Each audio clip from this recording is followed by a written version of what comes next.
let us look at the this slide. So, let us try to identify that what are the factors of cooperation. So, what international economy is benefited by this relationship between these factors, and what are these factors? International economics itself, then trade and economic cooperation, geography and ideology. So these all these factors are interrelated with each other, and this interrelationship affects how our WTO and these trading blocks operate. So one factor cannot explain the level of cooperation or the nature of cooperation. It is not possible. So as I explained to you with the example of European Union, there are several factors in play. Geography is in play, ideology is in play, the policy areas are in play. So this indirectly or directly affects how World Trade Organization operates and how different trading blocks operate. And very good example of this is the operation of SARC in our own neighborhood. So it has still not taken off if you look at the situation because of the another factor which is not really ideology and which is not really geography. It is the relationship between two major countries of SARC, that is the India and Pakistan. So now the another factor has come into play, how SARC operate, because SARC has not been successful mainly because of the relationship between India and Pakistan. So that is the reason that India is trying to find some other methods of cooperation. And therefore, international economics is a function of these factors and these relationships. So this has to be, as a exporter, if you are operating into international business, whatever skills you may have in terms of how much you know about different countries, how much you know about their trade policies, in order to understand that how the world geopolitical power is shifting and how this COVID-19 will affect the world today and what kind of world we are going to have, what kind of exporting we will have going to have, how is it going to affect your export business. So these factors has to be well understood by the strategists who are part of these organizations, your organization. So this was one of my reason of taking up this slide. So let us look at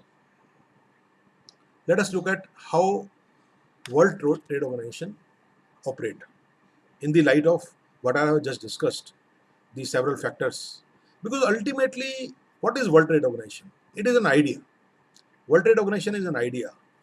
It is a congregation of people from different countries, 164 countries, member countries, and 24 observer governments who meet and cooperate with each other to create these so-called different new contours of globalization. And again, they will meet because of the changing world today, emerging world, a new world order which is emerging due to COVID-19. You will see that people will again meet, and there will be a change of course will be there. So this is an idea. WTO is a idea which took time, 40, more than 48 years, to this idea to really come into effect. So in this idea, there are members who are not interested to be part of it. So I have just mentioned about that who are these members who are not interested to be part of this idea.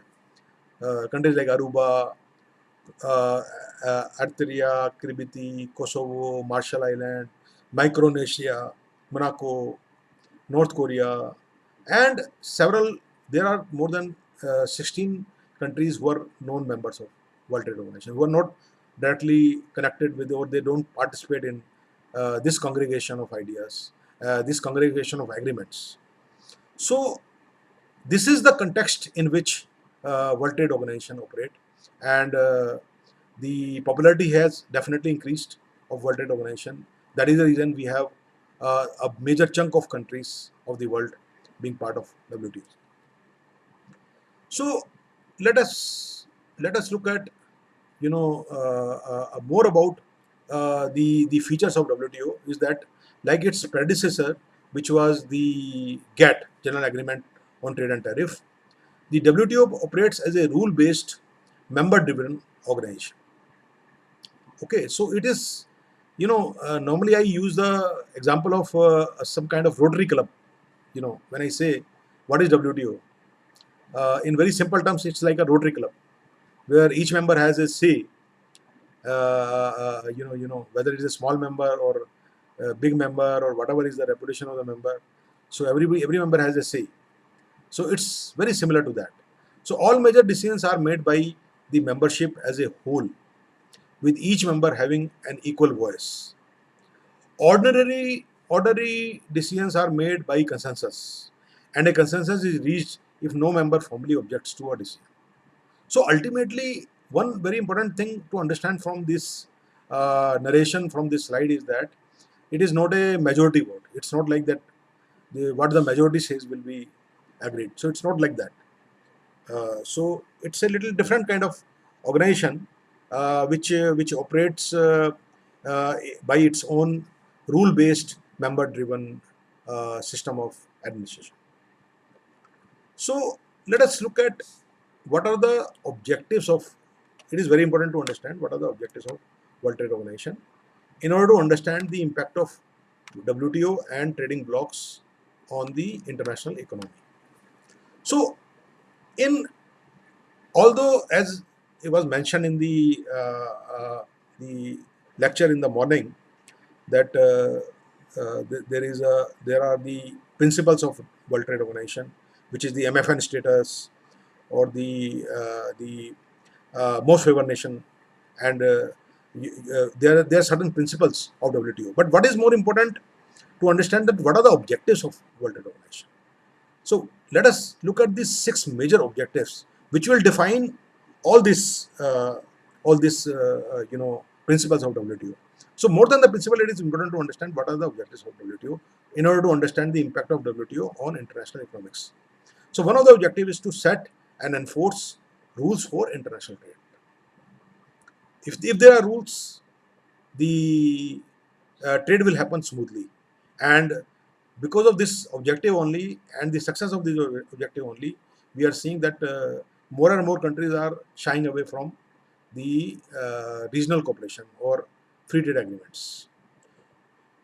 To provide, the second objective is to provide a forum for negotiating and monitoring further trade liberalization. So slowly and steadily, what WTO does is it is trying to make it possible that the tariff and non-tariff barriers are minimum. The reason is very simple. It is very simple reason.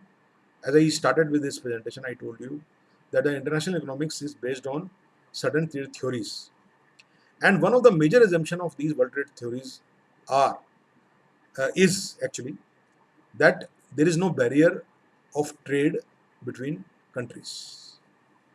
So that is the assumption. Now that assumption has to be fulfilled in order to get advantage of these trade theories. So that is the second most important reason objective of World Trade Organization.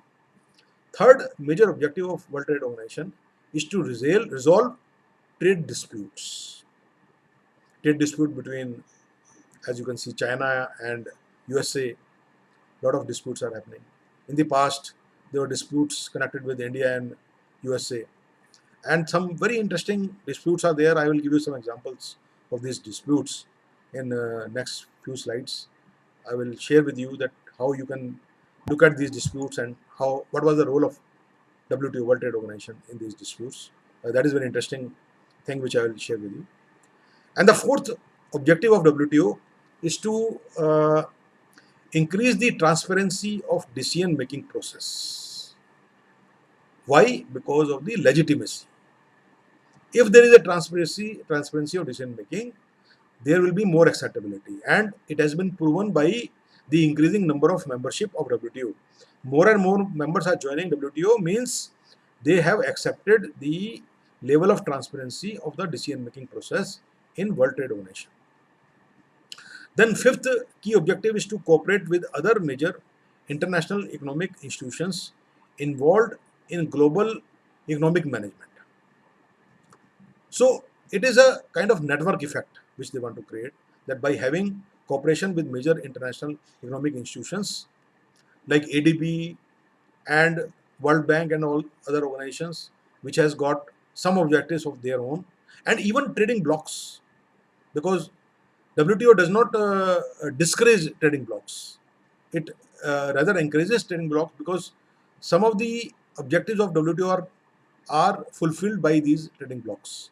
So WTO having this kind of cooperation with all these phenomena which impacts the international economy is a very welcome thing in terms of the role of WTO. And last but not the least, the sixth objective of WTO is to help developing countries benefit fully from the global trading system. So, there is some inclination, you can say even bias, of World Trade Organization towards developing countries, because the reason is that one of the purpose of WTO is to bring in the equality of the level of development. So in order to do that, WTO has to have a bias towards developing countries, and it is very much visible. If you look at deeper into WTO, you will find that there are several exemptions and advantages which are accrued to developing countries since its inception.